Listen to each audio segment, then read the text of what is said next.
What's going on, ladies and gentlemen? My name is Nick Bartell, editor-in-chief for TechnoWarriorstv, and welcome to an exciting author interview.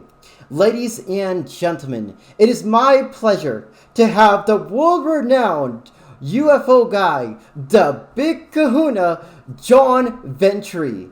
He was featured in the host on History Channel's Hangar 1, which is actually about the Mutual UFO Network. And MUFON is a big, huge world organization, UFO organization. They've been doing stuff since 1969. They investigate UFOs, alien abductions, and everything with that realm of nature. Also, he is also a author. He has 10 books that he's written and published, and you'll be able to find everything in the link in the description below. Also, he's done other TV shows about UFOs and that kind of thing, but really his main feature was MUFON's Hangar 1. And Chase Kolensky, big shout out to you. Big shout out to you, Jesse Peak. A big shout out to Brian Lindley, and a big shout out to Gray Earl Anderson, the Mutual UFO Director for Southern California. And a big shout out to everyone at MUFON for their amazing support. It is absolutely amazing. I also like to give a big, awesome shout out to one of my extremely good friends, Carl Scales. And Riker and Ezra. Without further ado, that completes our fan shout out. And ladies and gentlemen, let's cut into the cake. It is time for the author interview of the world famous John Ventre. I am so excited to have him on the show. Oh my God, I've been waiting for this so long. I've been a really big fan of his. I've seen a bunch of his YouTube stuff. I've seen him in Hangar 1, which I'm a huge fan of, and I'm a huge fan of the Mutual UFO Network. Ladies and gentlemen, MUFON is a staple of our channel, with Linda Thompson's interview coming in at 6.8k views, and Chis Kowinski breaking the first one break to 2k views, and also Jesse Peaks at 5.7k views. I mean, it is absolutely phenomenal, the support we're getting in the UFO community. Russ Kellett, big shout out to you as well. 5.3k views and almost 1,800 likes, which is phenomenal for an abductee interview. Wow. Ladies and gentlemen, this is going to be another big, huge interview. Without further ado, I'm going to shut my trap and take it away, John Ventre. Yeah, well, thanks, Nick, for having me on. We've talked for a couple of weeks. I will say this about myself. I am a renegade in most everything I do, whether it's political here in Pennsylvania. I ran for governor 3 years ago and county commissioner. And, I do what I believe is right. I don't play politics. I didn't do that in MUFON or the UFO field. And we're going to talk about the books I've written. But if I believe something, I'm going to say it, even though it goes against mainstream, whether it's political, UFOs, no matter what it is. But I first want to say, Nick, and I just thought about this over the weekend, Saturday, this is the 15th anniversary of the huge investigation in across Pennsylvania that ended up in Bucks County that put me on Discovery Channel, UFOs Over the Earth. I just thought about that. I can't believe 2008. We filmed that TV series in July, August, September, and it aired in November of 2008. So it's the 15th anniversary. And that is really what jump-started me. I was the PA state director at that point, after about 9 years of being a MUFON investigator. And I think I became in 2006 the state director. So 2008 is boom, all of a sudden we got this huge investigation. Maybe we'll talk about that on a different show, but it just occurred to me that this is actually the 15th anniversary, and that was such a cool investigation. But let me step back now and tell you about my books, and there's a little bit of backstory on every one of them, which is, I think, which is what's going to make this podcast cool. is that you hear stuff you're not going to read in the book, let's say. So, the first book I wrote was on the Mayan calendar. This one here, 12/21, 2012, a prophecy. You see a flooded version of the United States, right? Now, it's Yeah. interesting. I created that map. Even though I paid Dorrance Publishing for all this stuff, I actually bought a map of rivers in the United States. I took it and with a blue, marker, I expanded every river, every lake to be a flooded version. Oh, And oh. even though, let's say, the Bible says we will never be destroyed by flood again, I still wrote the Mayan calendar book that way. But the way I started this book was I had all these ideas, and I was working at UPS. And for 18 months, they had me traveling in 1995 and 1996 all around the country. So one night I'm in Boynton Beach, Florida, and I walked down to the front desk. I said, give me a couple pieces of paper. I went up to my room and I just started jotting all my ideas down, because back then you're still doing things on paper and floppy disks, and I started writing my book, and what's really interesting is there are probably, I published it in June 27th of 07. So I started it in 1996. Took me 11 years to write this book, because if you've never written and published something, you'll know what you're doing.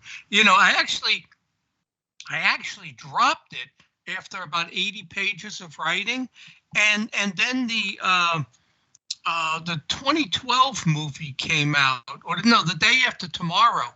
And I said, my God, all the ideas in my book are in this movie, The Day After Tomorrow, right? And I tell you something very interesting. I sent my 80-page manuscript to 3 ghostwriters. One of them was associated with Whitley Strieber and in upstate New York. And, it was Whitley Strieber who wrote the Day After Tomorrow script. And I've always wondered, did he get a hold of my book and use my ideas? Because there was this stuff in the movie that was, so I got determined and I finished it. But I tell you one thing, there are about a dozen things in the book. I set the world up in the year 2012, in the future at the time. And there was about a dozen things that I put in the book that came true. For example, I cut this out. This TV show, Switched at Birth, came on the air in 2011. Now, if you go to my book, the character in my book is watching his favorite TV show, Switched at Birth. And I published this book in 07. So I got that right. Matter of fact, my friends would say to me, John, you got so many things in this book that actually came true over the next 5 or 10 years. It's actually incredible. But it was my research into end-time prophecy in different cultures that got me into the UFO field. What happened was, I'm like 40 years old at this point, 41. I know nothing about UFOs. I'm a Comic-Con, Famous Monsters of Filmland fan, go to Horror Fest. I didn't know one thing about UFOs, right? Mm-hmm. So what happens is I'm doing my research and I keep coming across these cultures, and they're talking about gaining knowledge from people from the stars, people on flying shields. That's the way they describe them. And I said, there's something to this UFO thing. And at the time in 93, my 2 favorite shows were X-Files when they came on Fox and Sightings. I love both of those shows. I actually like Sightings, I think, better than X-Files. But I said, you know what? Whenever they talked about UFOs, they would talk about these MUFON people. I said, I'm going to join that MUFON thing, whatever it is. And I joined in 98.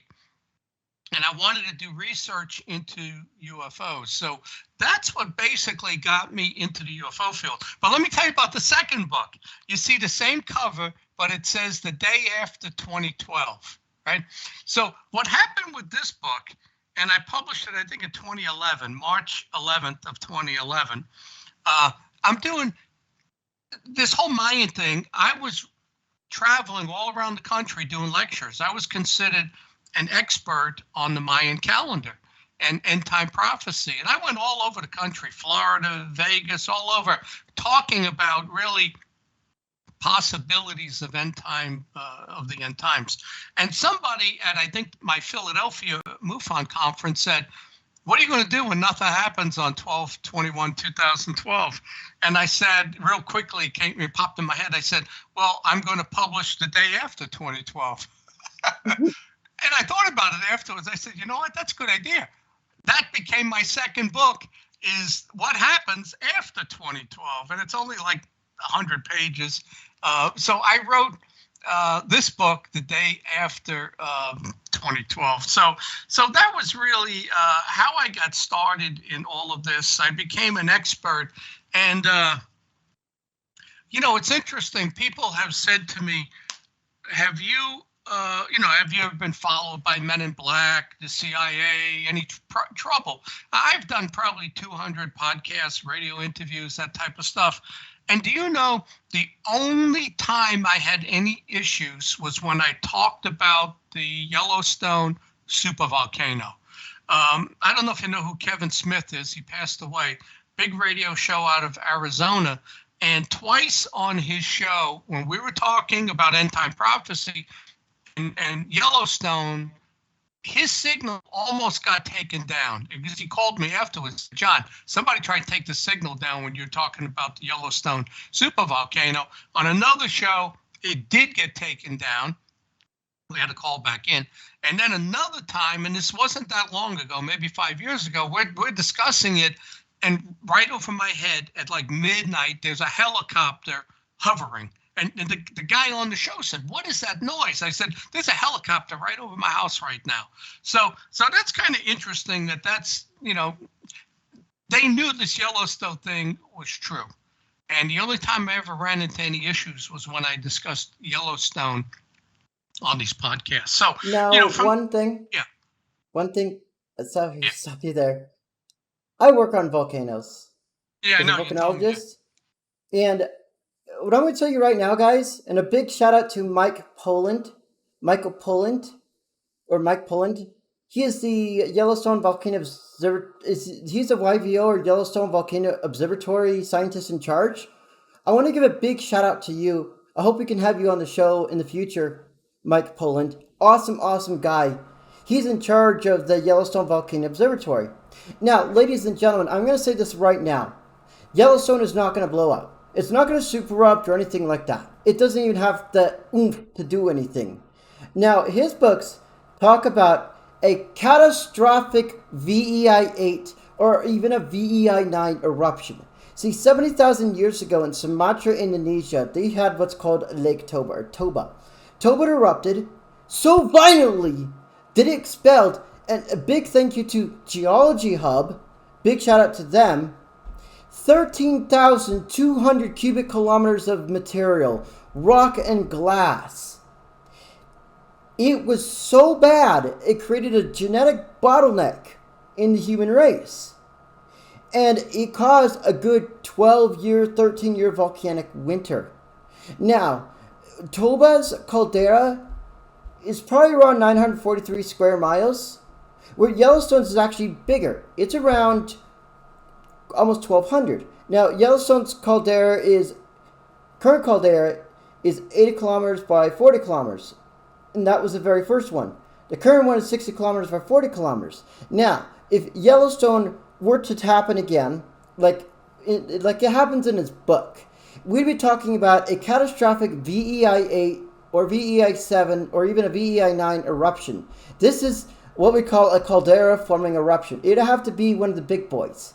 Okay, which would devastate the United States, bury it in 5 feet of, you could bury Texas in 5 feet of ash from Yellowstone's super eruptions. Now, Yellowstone has 3 super eruptions. 2.1 million years ago, the Huckleberry Tuff. That was 2,500 cubic kilometers of material.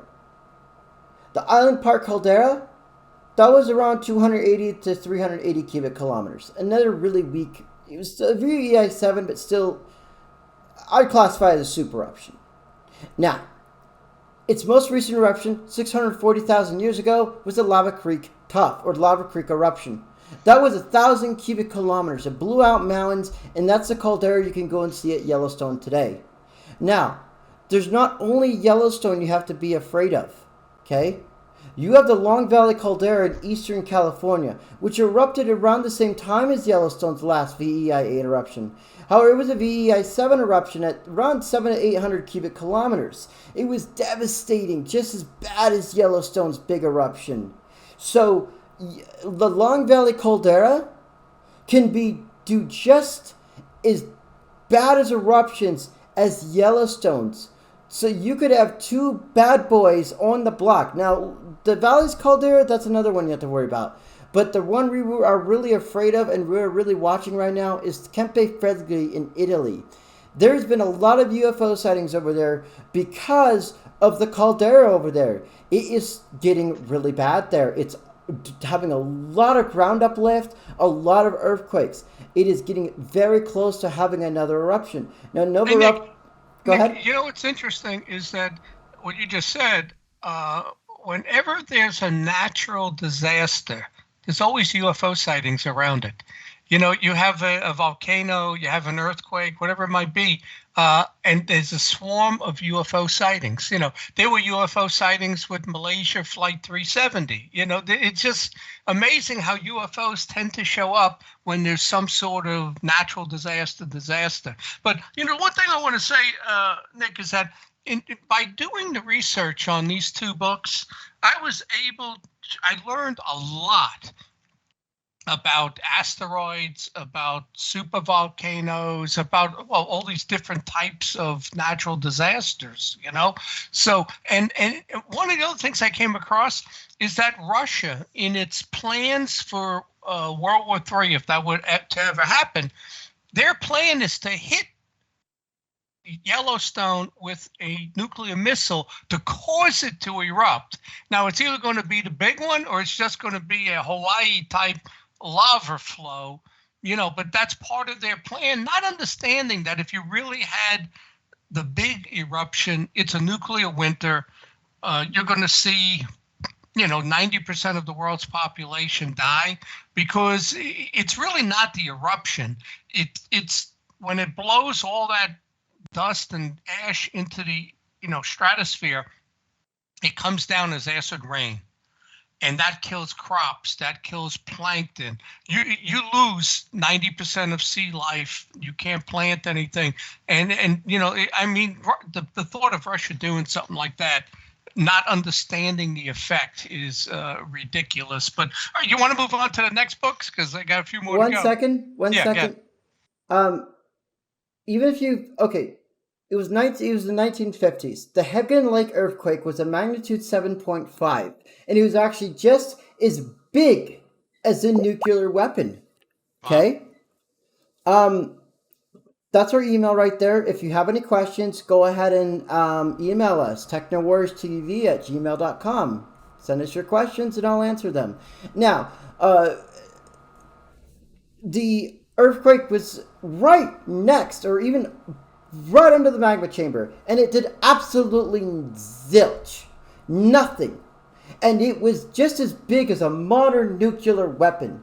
So, will Russia putting a nuclear weapon, or, you know, detonating a nuclear weapon over Yellowstone, on Yellowstone, ain't gonna do a dang thing. It is gonna do nothing, because the Hebgen Lake earthquake in the 1950s was just as big as a nuclear. The energy was just as bad as a nuclear weapon explosion. So I don't think that's going to do anything. Okay.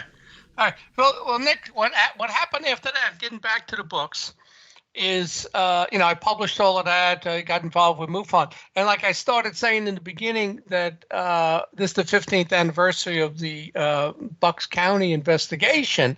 So that was 08, 09. Everything started to explode with TV interviews. And it's funny, that Bucks County investigation, I did 5 TV series where I was in it, and the Anderson Cooper Show. In April of 2012, I got on the Anderson Cooper Show for a 45-minute interview to defend 3 females. One was from Bucks County, 2 were from out west Kentucky.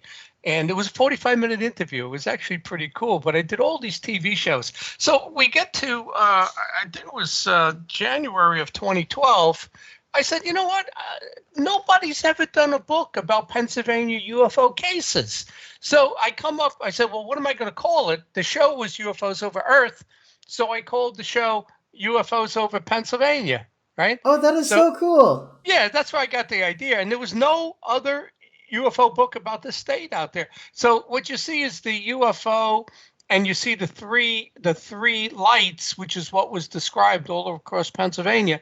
And here is the actual map of the cases we investigated. You could see all the ones in the Philly Bucks County area and then the Pittsburgh area, but it was primarily all across the southern part of the state was what the cases were. And we can talk about that on a different show and all of that. But what I did was I wrote the book, and in this book, I talked about Pennsylvania's history, the Kecksburg case, all the famous cases, Presque Island, Carbondale, and then I did it by town as much as I could.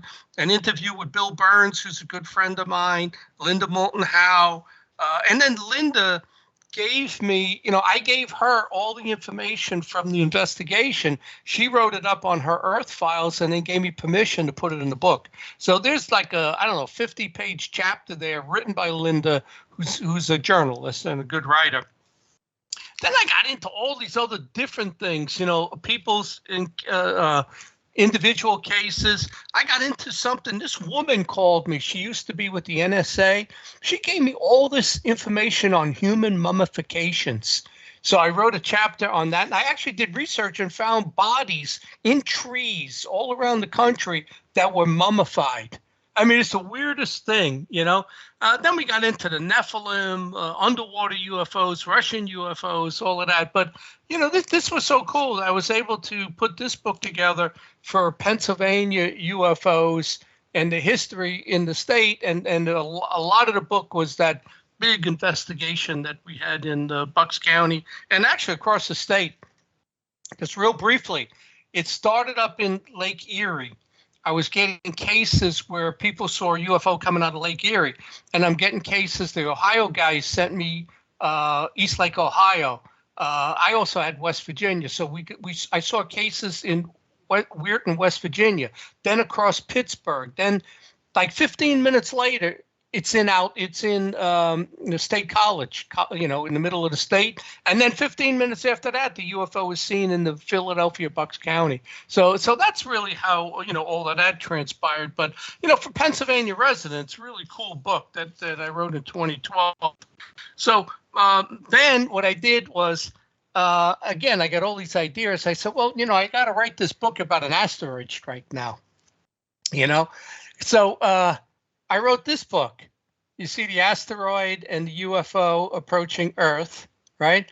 So Apophis 2029. It's about I kept reading about this, seeing it in the news and on television, a real asteroid in 2029 called Apophis. That's the Egyptian god of destruction. This asteroid is in Friday, April 13th, 2029, believe it or not.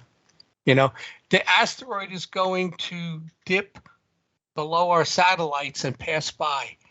And it's a huge asteroid. It's like 3/4 of a mile. Originally, they thought it was about 1/4 of a mile, but now that they've updated it. And it's supposed to miss Earth, but, in space, if you hit a pebble, it could change the trajectory and move it 1,000 miles, whatever. So it could hit. So I decided to write this book on this asteroid strike. I believe this is the best book I've ever written. I really, as far as the 4 different storylines that you follow, and then there's like an X-Files, 2 investigators looking into this. It has a UFO ending to it.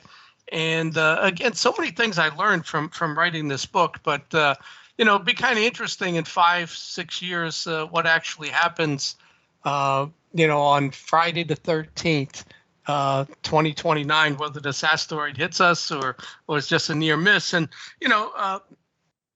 they said if it's going to come where it grazes our gravity. So all Mm-hmm. the gravity has to do is nudge it in a hair, and the next time it comes back in 2036, it either strikes or completely misses us on the other side of the planet based on how much it was affected. So then I moved on to the next book, right? And this one I published March 17th of 2014. And it's cool background story on this one, you know. So I have the cover art. You see the thinker, the alien holding the human skull, right? Like the Mm-hmm. thinker, you know. I got this one here. Hold on a second. You know, I'm looking at this that I have, right? You got the ape holding the human skull. So I'm looking at that and I'm saying, well, you know, there's one version of the thinker, and I get, of course, get the idea. Well, I need an alien holding the skull. That's, you know, and the title is An Alternative History of Mankind. So I have the cover art, I have the title, I have the cover art, and I just want to say the guy who did the artwork, I found the picture online, I contacted him, and I said to him, dude, you know, let me use this for the cover, it'd be good for you. Damiani was his name. And he lived in Brazil. So I had said to him, man, I'll let you come to our conferences for free. I'll comp you. He goes, well, I live in Brazil. So he says, but you can use it anyhow. You know, so I'm gonna give him a shout out here. Hold on a second. His name is Ralph Damiani in Brazil, and he let me use the artwork. So I got all of this, right? So now, and I believe in my mind, this is the best book I've written, even though well, excuse me, no. Apophis is the best book I've ever written. People have told me this is the best book, right? So it's an ancient alien type book. And I'll tell you how I ended up writing the book. I go to Roswell, New Mexico for the first time in, what's that, 2013, right? Mm-hmm. So I'm in the, you know, it's like I go to museum and you know, the museum needs to be updated, but they got the coolest library with every book and article published on UFOs. So that night I'm in the Chinese theater, Chinese restaurant eating. I see a woman, just strange looking, white hair, gray bloodshot eyes, very light skin. And I said, man, it kind of looks like a hybrid to me. You know, if there was a human alien hybrid, right? So now get this, Nick. The next morning, I'm leaving Roswell to drive to Santa Fe, right? I'm almost out of town on the main road. There she is. She's hitchhiking out of Roswell, carrying a purse or a bag. And I said to myself, how can that be? Like, how, you know, it's like 178 miles to Roswell, and you're hitchhiking. You don't have a gun. You don't have a bag or a purse or anything. So I don't pick her up because I just thought it was weird, you know. So I'm driving, and then boom, a light bulb goes off in my head. That's how you write the book. What you do in the book is you picked her up, right? You Mm-hmm. picked her up. She's an alien hybrid. She tells you the true history, the alternative history of mankind. So everything in the ancient alien, the UFO folklore, I put in this book as her and I discussed it on our 3-hour drive to Santa Fe. I think it was such a cool idea. And you know, I think I got so much of the stuff right. But you know, one of the things I put in the book, and it's something I believe, is that the alien and the human are in the same battle against evil, against Satan and the dark side. So I kind of argue a little in the book with her that, you know, it was ancient deities who built the pyramids and Baalbek and all of that. And, you know, it wasn't aliens that built all those old structures. And she was very afraid of those ancient deities because they're real. Just as God and Jesus is real, so is Satan and the fallen angels. So it was really fallen angels versus aliens and humans. And she's telling me the story. I think this is such a cool book. You know, I would say in my mind, Apophis #1, this one #2. UFO fans would love this one probably more than the Apophis book because that's more of a Irwin Allen disaster story. But you know, that's the background behind that. And you know, like people Friday I did yesterday I did Saturday I did a podcast, and the guy, I said, I own 4 of your books. I got one question to ask you. Did you really pick the hitchhiker up? And I said, no, I didn't. But I was afraid to, actually, because it was weird. It's a desert from Roswell to Santa Fe, and you're hitchhiking, no bag, no nothing. So, it's kind of weird. So, Nick, I moved on from there, and I got to the point where it took me 11 years to write that first book, and I got to the point where I pretty much put out 1 book a year for the next 9 or 10 years, let's say. So now I'm a big shot at MUFON. I'm a state director, but I'm also a multi-state director. I got 7 states. I've been on the Anderson Cooper show. I got most of the Northeast. I'm the state director for. And I'm doing conferences here. It's all across Pennsylvania, Erie, Pittsburgh, Philadelphia. I'm on television. People know who I am, So we're into 2015. I published this book August of 2015, and Hangar 1 aired 2014, 2015. So it's right in the middle of the Hangar 1 thing. So I said, okay, I need to put everything I learned and everything I know about the UFO field into a book, and so I published this one, Case for UFOs. Now, there is a book out there called The Case for UFOs. I called it Case for UFOs. And what you see is Earth, and you see the of justice, the pendulum there, Mm-hmm. of the UFO outweighing Project Blue Book. I thought that was a cool idea of how to show the UFO evidence, because Project Blue Book was BS. It was blue BS is what it was, So I wrote this book in 2015. It's all the evidence and a lot of background stuff from Hangar 1 doing the TV show. So, I give you the Case for UFOs. I got 60 pages called Do You Know, Should You Know? All the facts and famous cases in chronological order, but a lot of facts about the UFO field. For example, like Kenneth Arnold wasn't the first one to call it a flying saucer. That was done by a guy in Dallas. Martin was his name, about 10 years earlier. But a lot of facts. My appearance on Anderson Cooper. Then I went into a lot of the cases, Battle of L.A., the 1952 over D.C. What I believe is that we've had a space program since at least 1980. What you're seeing right now is really our technology. Nazi UFOs, right? I put a theory out there that the Roswell crash was actually we got the technology from Germany at the end of World War II based on the Black Forest crash. I think it was in 1936 or 1939. And they didn't know what to do with the technology. There's a whole storyline to Nazi technology.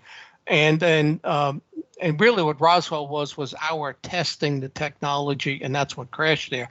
And hold on a second. I said this at our Philly conference, and Nick Pope, a month later, writes an article how Roswell could have been American technology. He took my idea. He was a speaker. We were doing the Q&A at the end of the dinner. He took my idea and writes an article on it. But I got it documented in this book in 2015, so I wrote it first. Oh my God. Yeah. So what are you going to say? So that's why I raised my hand. Now you were you were talking about Hangar 1. You were talking about the Glock, the Bell. Yeah. It was actually one of your episodes. Yeah, that's Nazi technology. That's what I'm telling you. What happened was there was a crash in the Black Forest. You can look it up. The Nazis got it. Hitler got it. He's actually probably before he's actually the Nazis, right? So they don't know what to do with it, right? So. And this is true. They are trying to develop this, right? The Glock, they're doing experiments by compressing red mercury, spinning it and compressing it. The thing levitates off the ground. It also throws off a lot of radiation. And then, you got the Hanabu series of these, they coming out with jet engines. I'm telling you, they were 6 months away from winning World War II. And it was really They're scientists that sabotaged Hitler. They could have developed the atomic bomb before we did, but it was a couple of scientists in particular deliberately didn't use heavy water for the atomic bomb and sabotaged it, you know. But we got all of this, we got all these scientists, we got all this stuff from Germany, and that became NASA, absolutely. Werner von Braun, all of them became NASA with these scientists. They were the German Nazis. You know, the guys who built the concentration camps, now they're over here building NASA and rocket technology. But that's really how that went. So in this book, I tell you everything you want to know about UFOs, what happened under certain presidents, you know, my putting together 2 symposiums, 2014 MUFON symposium, which I ran, stories on Captain Ruppelt, Morris Jessup, Frank Scully, the 1973 UFO wave. I attended the citizens hearing in D.C. when Stephen Bassett ran that, the Hudson Valley case, I'm telling you, this book. And, you know, I even said to the heads at MUFON, you know, they have a field investigators manual that and I'm on their board at this time. From 2011 to 2014, I was an interim board member. And I said, you know, you got your field investigators manual, but what do they know about the history of UFOs? You know, so I said, this book, you should really, you know, not make it mandatory, but suggest that they buy it. Of course, I'm trying to increase my sales, but, you know, if you read this book, you'd know everything you needed to know on the background history of the UFO field, you know. And I did, at the time back then, they had like a, you know, on their website, you can purchase books. So different MUFON people had books. So it was listed there as a book you could buy. But I really felt that the UFOs the case for UFOs should have been like a training manual for new UFO people. Investigators, and I still think that. So now, so I've done all this stuff on the UFOs. We're into the Hangar 1, and a funny thing happens on the way, right? Mm-hmm. We do the season 1, 2014. All right, 2015, we're doing season 2, but in 2014, something shows up in my house. Now, some people said it was an alien. I felt it was absolutely malevolent. My daughter said it was malevolent. You know, she didn't live with me, but they came visit. And there's something in my house. So my attention now turns like away from the UFO field, or at least questioning the UFO field, in that I believe the UFO in the sky is different and needs to be investigated differently than the alien contact and abduction that happens at night, let's say. So with MUFON, mostly what I did was I looked at what was in the sky, because it was a scientific investigation of UFOs, right? Mm-hmm. So it was my friend Fred Saluga who actually said to me in 2014, John, you have to look at the alien abduction. MUFON had its own alien abduction team. So I never really looked at abductions, you know. So it was no sooner than I started looking at the abductions, and we were into season 2 of Hangar 1. I get this thing in my house. And we'll talk about this in another interview, but I felt it was a malevolent entity. You know, whether that's a demon or some interdimensional thing. So now I'm changing my whole view to looking at demonology, hauntings, exorcism. Is there any relationship there to the UFO field? And, you know, I can get into more stuff. Shadow people being seen at the MUFON symposium, shadow people seen at UFO conferences. You know, one guy passed away at the conference. We'll talk about all that at a later date. But what happens is I then write this book, and it was in 2016.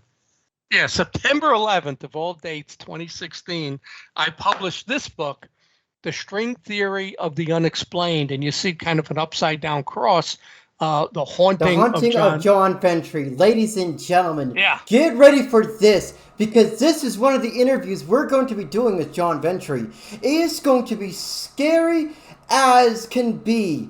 You're gonna want to wear some adult depends diapers because that this suit is so scary. It's going to make you crap your pants. The Yeah. haunting was so spooky and scary. It makes the Nun 2 look weak. It makes the Conjuring series look weak. What John Ventre went through will make you poop your pants. Yeah. Also, we actually interviewed an exorcist, and a big shout out to Salad Veng. You can check his interview out as well, the exorcist interview of Salad Veng, where we talk about some of the exorcisms he has done, and it even shows us some footage of a big shout out to Ruben Martinez for allowing this of his exorcism. And we're actually hopefully we can refilm this interview down the line. The exorcism of Ruben Martinez. And a big shout out to Bob Larson Ministries. Bob Larson is a world renowned exorcist, and we're going to have him on the show talking about his Exodemus streaming service. And also, we'll be doing an exorcist interview with Bob Larson. So you want to stay tuned for that one as well, because he also has some awesome books like Jezebel, Defending Your Number One Spiritual Enemy. Also, he has a book about exorcisms and, other paranormal stuff. But the Strange Series, this thing, it's an awesome book. If you love scary crap, you're gonna want to get this, because this book is it's spooky season. It is perfect for spooky season. It's Halloween time. It's Yeah. getting ready to be October. Halloween time, so it's spooky season. So make sure you get what's the book's name? The string theory of the unexplained. But I would say also, I have a YouTube channel with 116 videos, but there's two on there in particular. One is the haunting of John Ventre. The other, I think it's called the string theory of the unexplained, where I talk about other famous UFO cases that I don't think were UFO. I think they were demonic encounters. And there's also one that you watched, the My Haunted Houses, right? You Yes, saw I've watched that that one. several times. Yeah, I've tried to condense everything into one like 40-minute, 35-minute video, all three houses I've lived in the haunted activity. But it's when I start the book off, the first chapter is called The Ufologist. I don't know if you can see that. I'm kind of blocking myself, but Yeah. it's a screenplay what happened to me. Think about this. I'm an accidental UFO investigator because I don't know anything about UFOs. I'm a horror fan, and all of a sudden I get involved in UFOs, become the state director, get on UFOs Over Earth, get on the Anderson Cooper show, get on Hangar One. I'm like probably in MUFON in 2014, 15. I'm probably the face of MUFON with Hangar One. I think no doubt in 2015 as a state director in the shows, all of that. And a funny thing happens along the way. I come under what I believe was demonic attack. Although there were a few things that happened that in the UFO field, you would say that was an abduction. That was an encounter with the aliens. But I also in this book, I have a chapter, Did You Know? So it's the, do you know, should you know? And it's like 35 pages of paranormal stuff, facts I discovered, do you know, should you know. But in this book, what I also do is I write a lot of chapters questioning whether the alien abduction of people was demonic or not. I put the deceptive history of mankind. So that's kind of a takeoff on the alternative history. There's a Mm-hmm. chapter, the deceptive history, because I think these ancient deities have had a huge influence in our society and in old society of Egypt, et cetera, and I just go through my true paranormal and a whole bunch of different things, telling people about what is really going on. And I look at a whole bunch of cases and I said, I got news for you. Betty Andreeshen, Carla Turner, these were not alien abduction cases. And there's about 6 famous UFO cases that I take apart and I show the markers of alien abduction of the markers of demonic infestation in their alien abduction. So they were not dealing with that. But the other thing I want to do right now, I finished my final book, which is really number 10.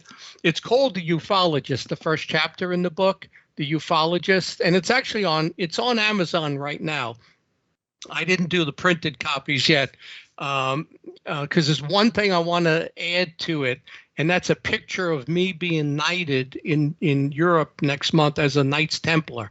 And I think that is all part of this journey I went on, and I want to put a picture of that in the book. But it's a shorter book, about 180 pages, that doesn't have all the other stuff in it, just my haunted encounters, UFO, and just mine in particular, and how it brought me on this trip.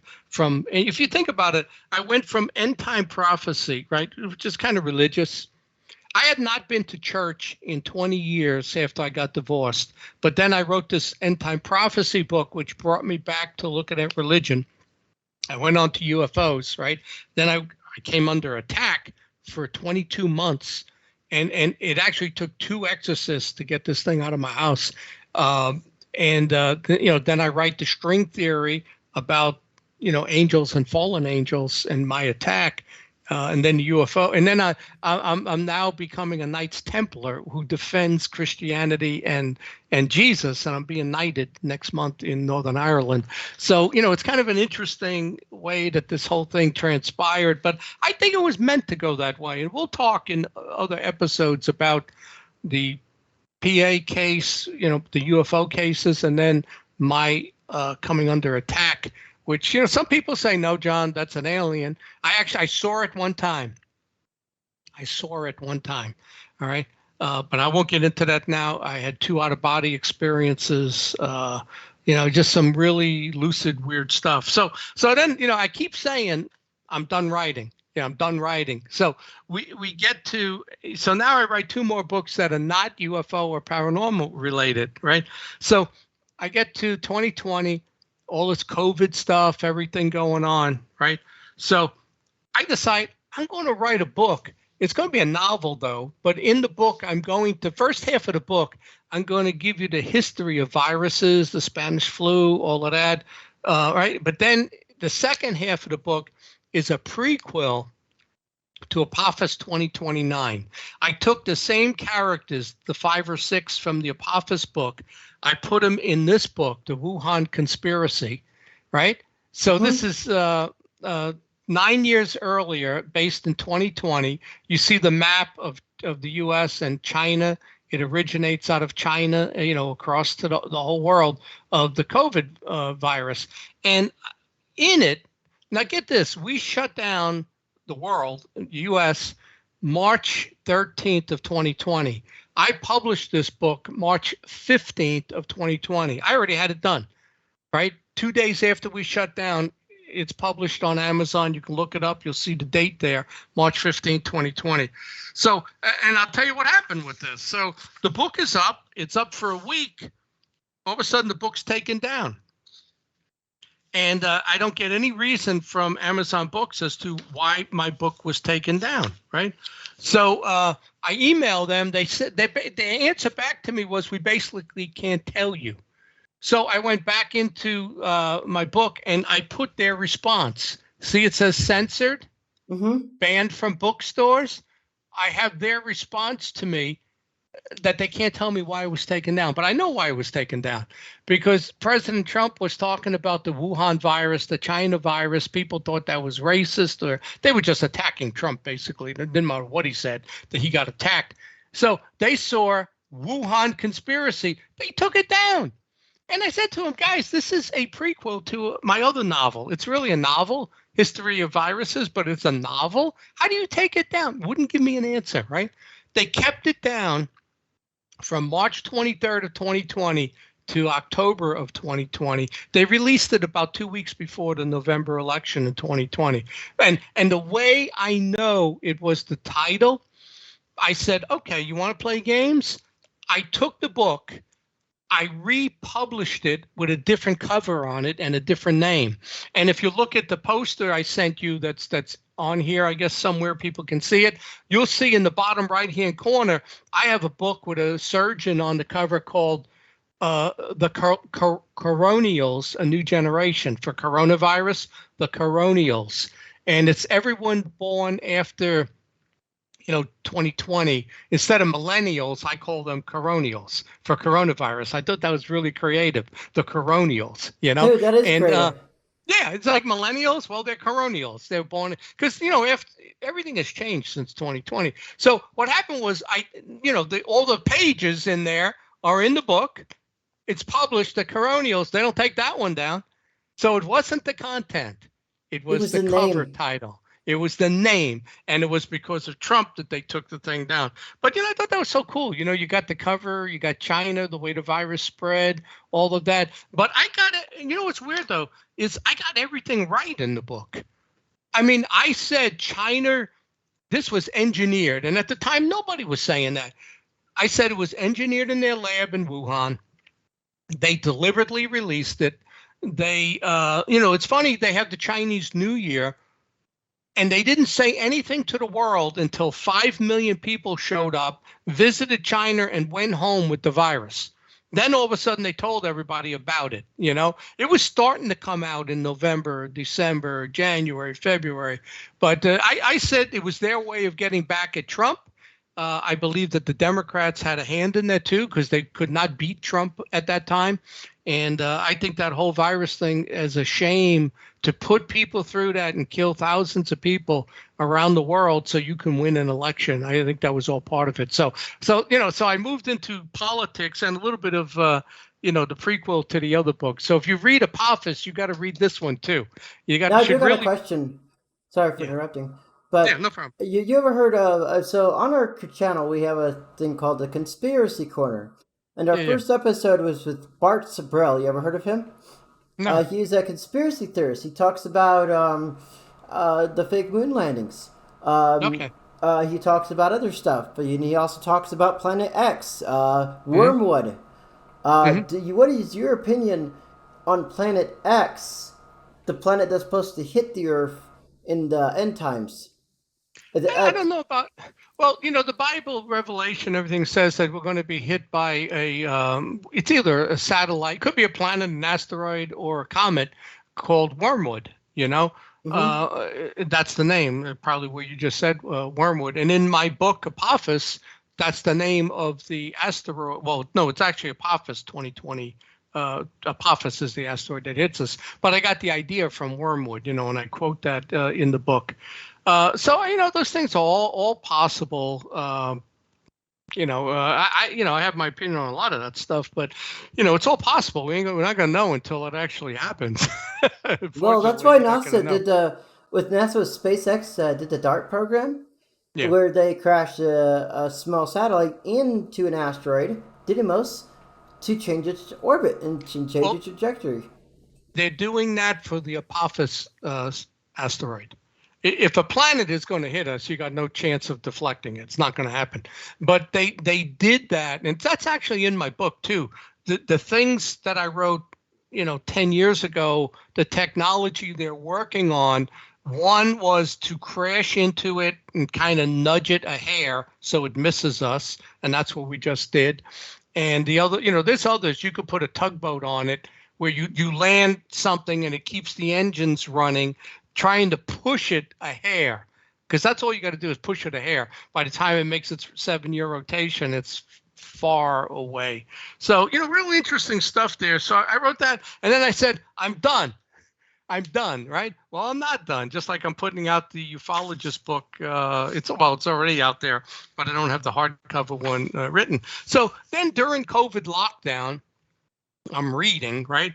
So I think I get the Wall Street Journal at the time, and they start talking about this 1619 project, right? Which I'm sure you heard about the 1619 project and how America was born for slavery and all of this stuff. And I said, wait a second, that's partially true, but it's not true the way they're presenting it, right?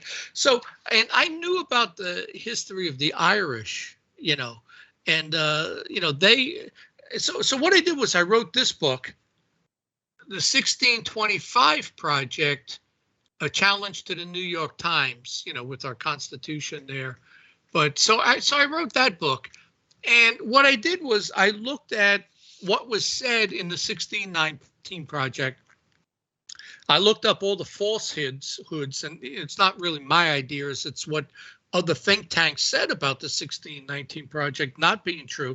And then I gave the history of slavery. Slavery has basically gone back to, as soon as you had a couple of thousand humans, they were enslaving people because it's cheap labor.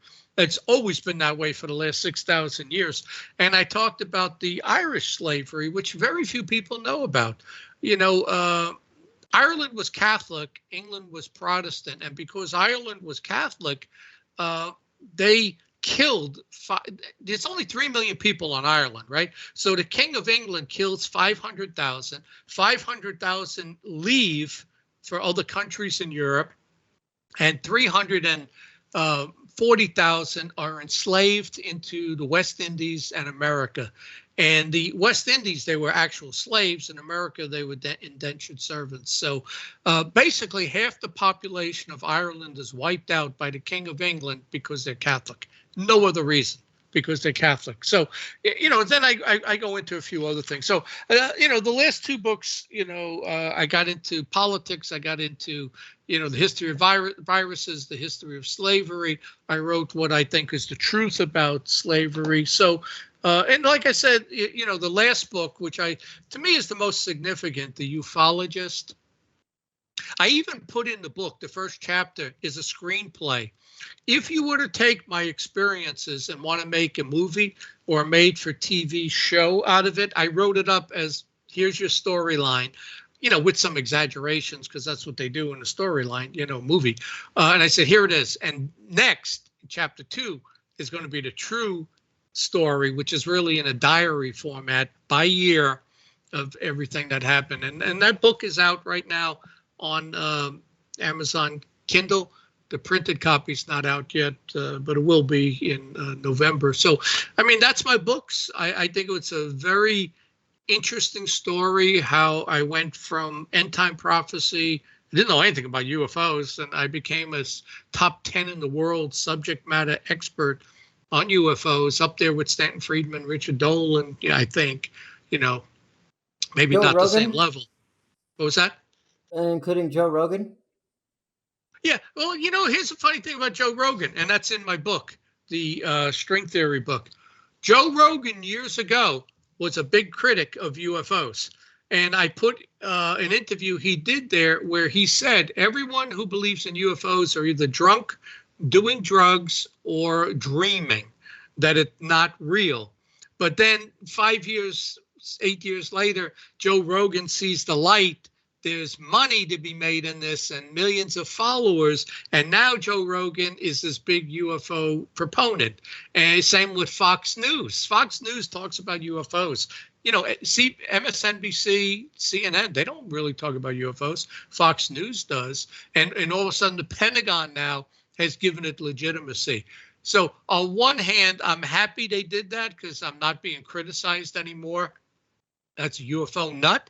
And when I ran for governor, when I ran for county commissioner here twice, that came up. Oh, he's a UFO nut. I'm telling you, I lost a lot of votes because I was involved in the UFO field, but not anymore because it's been legitimized. But my thing is, let's see, the government covered this up for 80 years since the Battle of LA in 1942, 81 years. And now all of a sudden they're telling you it's real. I would be very skeptical of that. I don't trust them one bit on anything they say. So that's my books. That's how I got involved. I think it's a tremendously interesting story. And if you read The String Theory or The Ufologist, you'll get a much better understanding of the trip I took, which I think was meant to be, and bring me back to religion. So where can people reach you at?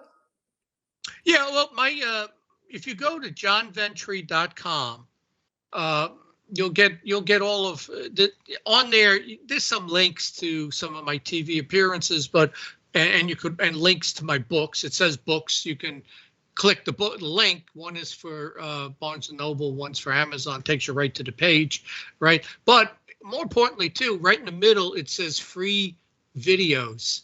If you click on that, it takes you to my 116 lectures, and you get to see that. So johnventre.com is the easiest place to locate me. And if you just go on YouTube and put my name in or whatever, you'll come up with me. So yeah, and then I'll put your your YouTube channel in the description as well. okay, Also, big shout out to you. Thank you so much for coming on the show. I would say you're probably the biggest UFO person that has come on onto our show. thanks. Like you're a multi-state director for MUFON, so get ready for another MUFON type interview. It's going to be it'll be like what we did with Earl Grey Anderson. Earl Grey, yeah. But instead of just state director, it will say multi-state director, and it'll say former multi-state director. Yeah, you know what's interesting too. Let me just add, I retired from MUFON after 20 years. It was 1998. I think it was 2018. So I always intended to retire on my 20th anniversary, but never intended to stay that long. So I've been retired five years, and it was really my encounters that made me look more at demonology. I believe I could be an exorcist right now. I know that much about that field and demonology. Not that I'd want to. I don't want to encounter this stuff, and I don't want to bring it home with me, which is a mistake by a lot of ghost hunters. But yeah, we'll do that too. But this was a great show, Nick, and I'm glad we filmed it. So send me a link when it's ready. Yeah, dude, it's gonna be awesome because, like, of course, ladies and gentlemen, make sure you check out our brand new Facebook. It's like the same as our very old Facebook, the one that was hacked and everything. But our new Facebook is pretty much the same. It works a lot better. It doesn't crash or anything like that. Our new Facebook is really, really nice. It works a lot better. This will also go to Rumble as well too. It's also, of course, we'll also put the little thumbnail on Twitter. We'll go to Gab. It will go to True Social. It will go to every single social network you can think of. It's going to go into a bunch of Discord servers. Go everywhere, and make sure to because really, if you like this video, you know what to do. You hit that like button if you like this video. Hit that dislike button if you did not like this video. And ladies and gentlemen, thank you so much, John Ventre, for coming on to the show. And if you adored this author interview, all you have to do is strangle that subscribe button, slap that like button in the face, and pow! Right in the kisser. Thank you guys so much. And ladies and gentlemen, the next interview from John Ventre will be the haunting of John Ventre. It will be a paranormal interview. So make sure you grab a nice and if you're in the New Mexico area on Holloman Air Force Base, be sure you check out Irie Coffee, Teas, and Bobas. Big shout out to Gwendolyn Newhart and Christopher Allen. Irie Coffee, Teas, and Bobas, Irie Place is our sponsor. And a big shout out to them. So make sure you check out the Techno Warriors TV Boba with over 728 milligrams of caffeine. That's right. It's insanely powerful. Also, make sure to check out johnventre.com and check out his books. We'll have everything where you can find those books as well, too. Especially the Apophis 2029. If you love asteroids or anything like Armageddon type stuff, you want to read the Apophis 2029 book. Also, if you love doomsday theories, if you love, like anything that's end times related, you should check out his two books, Day After 2012 and the 2012 End Time Prophecies. They talk a lot about super volcanoes, and it really goes into what Yellowstone would do if it really were to have a super volcanic eruption. And yet I know that Yellowstone is not going to erupt because it's not going to, it doesn't have enough power. The magma chambers are mainly solid. You're going to need at least you're going to need 50% or more to have a super eruption. And you're going to need enough eruptible magma. I'd say you need 240 cubic miles of, magma. You're going to need a bunch of magma to make it go boom, boom. Yeah, but So it's interesting, Nick, is my books covered UFO, anti-prophecy, UFOs, and demonology. It's so gone a are you? complete So would circle. you? So would you consider yourself a demonologist? Yes. Yeah, I know a lot. Anything I get involved in, I become a subject matter expert. I've read all the books by Malachi Martin, Gabriel Amorth, some haunted stories, but I got personal experience.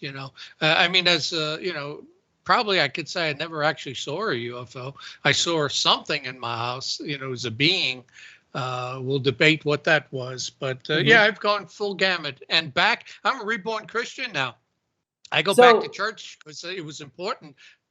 I think to save my soul was to go back to church after 20 years. And that's why I'm being knighted as a Knights Templar very shortly. So, ladies and gentlemen, this is a little synopsis of what you're going to see in the next interview next Tuesday, okay, or next week. So, you want to make sure you subscribe to our channel, okay? John Ventre is also going to share this everywhere he can in all of his groups and everything because it's going to be amazing. You really won't want to miss this, especially because it's Halloween season now. So, if you love spooky, demonic ghost stories, the haunting of John Ventre is going to be the interview for you. Ladies and gentlemen, I also like to thank Bob Larson for giving me a shout out in a couple of his live exorcism videos. A while back ago, during COVID, we actually asked him a couple questions. He even gave me a shout out, and then we just barely gave him a. We actually asked a question: have you ever seen anything levitating? He said yes. That's, ladies and gentlemen, I'm super excited to have Bob Larson on the show in the future. It is going to be absolutely phenomenal. We're going to have him talk about his Exodemus streaming service, which you can sign up for today. Any new subscribers will actually get this brand new documentary, and you can see a bunch of live exorcisms there, which is really spooky. Just make sure you're wearing a pair of Depends adult diapers, because they'll make you crap your pants. Now, John Ventre, would you consider yourself like a full blown demonologist? Because we actually did a interview with demonologist. His name is let's see, I can't remember. It's Virtue or Avenue. Actually, it's Avenue. The terrifying demonology interview of Avenue. Well, ladies and gentlemen, you're going to see this terrifying demonologist interview of John Ventre. So this guy is going to be on our show several times. So we have the haunting of John Ventre. We have the UFO sightings of John Ventre. We have the MUFON interview of John Ventre. And so that's going to be, I'd say, 3 interviews. On top of this Yeah, one, it this makes should 4. be three. Three would be Yeah, good. and this one would be our 4th. This would be number 1, but we have 3 more others. This is going to be really, really awesome, ladies and gentlemen. It's going to be amazing. So if you're a UFO fan, paranormal fan, make sure you subscribe to Techno Warriors TV. Also give John Ventre a subscribe and like. Check out his videos. He talks about all the stuff we talked about in this interview on his channel. Thank you guys so much, and we'll see you next week for the haunting of John Ventre. Thank you.